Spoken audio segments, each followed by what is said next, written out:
Mari sama-sama kita doakan sebuah permasalahan yang sangat kusut ya. Semoga cepat berdamai antara ibu dan anak Nikita Mirzani dan juga Loli yang dimana akhir-akhir ini semakin panas nih Bang. Iya. Dan kalau kita ngelihat juga beberapa hari terakhir ini banyak banget ya video-video yang memang tersebar ya, yaitu baik dari akunnya Loli sendiri ataupun orang-orang yang ketika Loli ini dijemput. Mungkin ada yang bilang bahwa ini dijemput paksa, tapi sebenarnya ini adalah hak Niki sebagai seorang ibu untuk melindungi anaknya. Dan gitu. anaknya juga masih di bawah umur ya, Betul. masih dalam pengawasan dan tanggung jawab orang tua. Nah, di mana ada sebuah fakta baru yang mengatakan bahwa ternyata emosi Nikita Mirzani yang selama ini mengatakan Loli sudah dikeluarkan dari kakak itu bohong adanya. Yang namanya seorang ibu ya tetap aja tidak mungkin melakukan hal itu. Sampai sekarang Loli masih dalam kakak kok, kartu keluarganya Nikita Mirzani. Dan sebenarnya apapun semarah-marah seorang ibu dia adalah tetap ibu. Betul. Gitu ya. Jadi apa yang dilakukan sama Niki sekarang ini adalah memang itu adalah bentuk rasa sayang Niki terhadap anaknya gitu. Nah ini juga berhubungan dengan Fadel yang sudah dilaporkan ke kepolisian. Kita akan lihat seperti apa update dari Niki dan juga Loli. Ini dia untuk Anda. Gue kalau dibilang ibu jahat tuh gue gak terima. Gue pun gak terima. Karena gue ngidupin anak gue bener-bener sendirian. Sendirian. Gue gak pernah dibantu 1 sen pun sama mantan-mantan laki gue. Yang sudah menaruh benih. Dan gue jadiin anak itu demikian rupa. Gak ada, lillahi ta'ala. Gue jadi kalau ada yang bilang, wah ibu lu aja ngurus anak gak bener. Dimana gak benernya gitu. Kalau gue gak bener, gue gak mungkin jadi Nikita Mirzani sekarang. Bertaruh nyawa saat melahirkan, dibesarkan dengan penuh pengorbanan, hancur lebur hati Nikita Mirzani disebut sebagai ibu jahat. Jika memang tidak peduli dengan anak-anak, maka tidak sedemikian rupa perjuangannya mencari keadilan, termasuk untuk Loli, sering penjemputan sang putri yang penuh drama dan jadi magma pembicaraan publik di luar sana. Kehadiran Nikita sebagai ibu untuk membawa anak sendiri sempat dipertanyakan karena membawa banyak orang. Namun kuasa hukum Nikita, Fahmi Bahmid mengungkap hal ini karena kliennya taat hukum, ingin pihak-pihak terlibat ikut menjadi saksi penjemputan Loli. Satu fakta yang kemudian dikuak Fahmi adalah apartemen tempat tinggal Loli justru disewa dengan nama orang lain. Lalu adakah apartemen yang ditinggali putri Nikita Mirzani disewa oleh pihak Fadel Badijeh? Atas nama orang lain ya, sehingga karena satu ya, jadi setiap anak ini pembelajaran. Anak yang di bawah umur tidak bisa melakukan perbuatan hukum kecuali atas persetujuan ibunya atau ibunya yang melakukan. Kalau dia sewa belum bisa, belum waktunya dia sewa sendiri. Karena Loli nggak ada apartemen, jadi dia nunggu di apartemennya kakak ipar gue Liliana. Dia menginap sehari di situ. Setelah menginap, karena kita ingin mencarikan apartemen, Loli main ke rumah gue, Fadel ya, rumah Fadel ya. Bergulir penuh drama, di mana keberadaan Loli sekarang juga mengusik tanya warganet di kanal Maya. Berbagai kabar, termasuk isu Loli ditahan, dibantah tegas oleh Fahmi Bahmid. Menyebut kondisi Loli baik-baik saja, putri Nikita Mirzani itu sekarang sepenuhnya berada dalam pengawasan sang ibunda. Lantas, adakah Loli tinggal di satu atap yang sama dengan Nikita Mirzani atau dititipkan di tempat lain?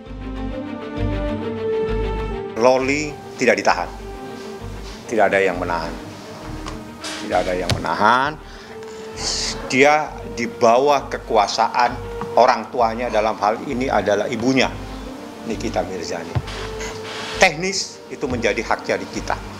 Apakah dia sama pamannya biar dia bisa ditenangkan, atau sama adiknya Nikita biar ditenangkan, itu teknis, saya nggak masuk ke sana.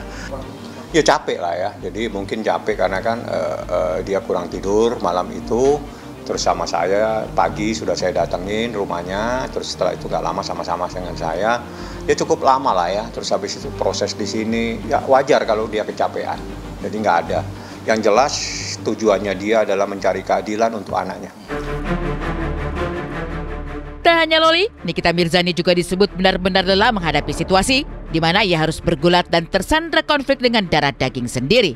Terlebih, selama menjalin cerita asmara bersama Fadel, banyak isu yang terus bergulir liar. Termasuk soal kabar bahwa Loli tidak lagi diakui, bahkan sudah dicoret namanya dari kartu keluarga sebagai anak Nikita Mirzani. Dan lagi-lagi, kabar yang sempat digaungkan Fadel bersama Razman, kuasa hukumnya tersebut, dibungkam dengan lantang oleh Fahmi Bahmid. Tidak lagi mengakui Loli sebagai anak, begitu ya? Kalau saya tidak salah, begitu ya? Betul. Dan bahkan kalau saya tidak salah dengar, tidak salah lihat, dikeluarkan dari warisan. Betul ya? Betul. Betul. Dan juga dikeluarkan dari kartu keluarga. Satu yang harus dipahami, yang pertama ya, ini pesan ya dari ini kita. Loli itu anaknya dan sampai saat ini ada di dalam kartu keluarga, nggak pernah dicoret-coret. Kalau dicoret pasti ngelibatin saya dan belum tentu juga saya mau. Kalau harusnya karena di kakak itu masih anaknya. Ikatan darah tidak akan pernah bisa diputus oleh siapapun juga. Selamanya, Nikita Mirzani adalah seorang ibu untuk Loli. Dan mendapati bagaimana Loli meluapkan emosi, memaki-maki Nikita Mirzani dengan kata-kata tidak pantas, memecah getir banyak orang. Jennifer Kopan yang tengah berada di Tanah Suci bahkan berkirim doa, mengingatkan bahwa tingkah laku Loli sudah jelas salah karena masih berada di bawah umur. Pun begitu dengan Umi Kuari yang sampai menitikkan air mata, mendapati betapa tega Loli melontarkan kalimat pedas untuk ibu kandungnya sendiri. Dia bisa sekasar itu gitu sama orang tuanya. Masih tidur sama nyokap gue sama bokap gue di rumah. Karena kamar gue lagi renovasi.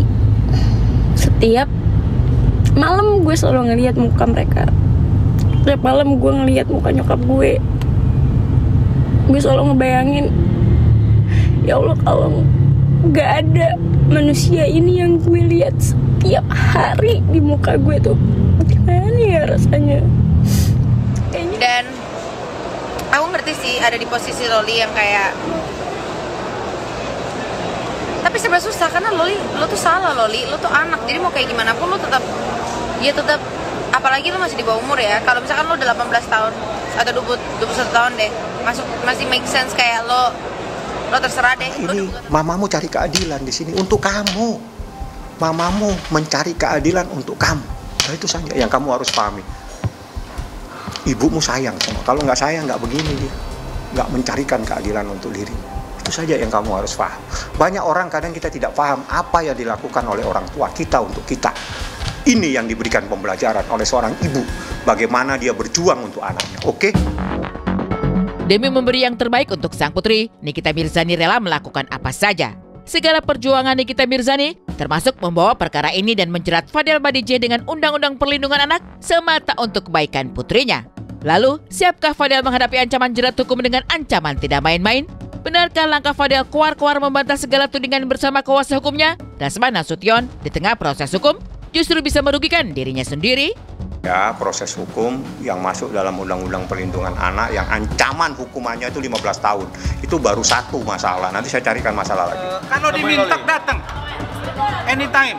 Kalau diminta NM kontak saya akan fasilitasi. Orang tuanya juga. Tapi ada masalah. Dipanggil juga ke Polres nih. Apa? Apa di Polres ngapain, Bang? Kalau dipanggil ke Polres kita datang, kita dampingi. Tapi Fadel siap nih. Sudah sangat siap. Di ambang batas bakal dapat proses hukum yang sangat serius, jangan menunjuk pengacara dengan menantang publik. Jangan menunjuk pengacara dengan menantang publik. Karena sama saja itu menantang hukum dan menantang aparat.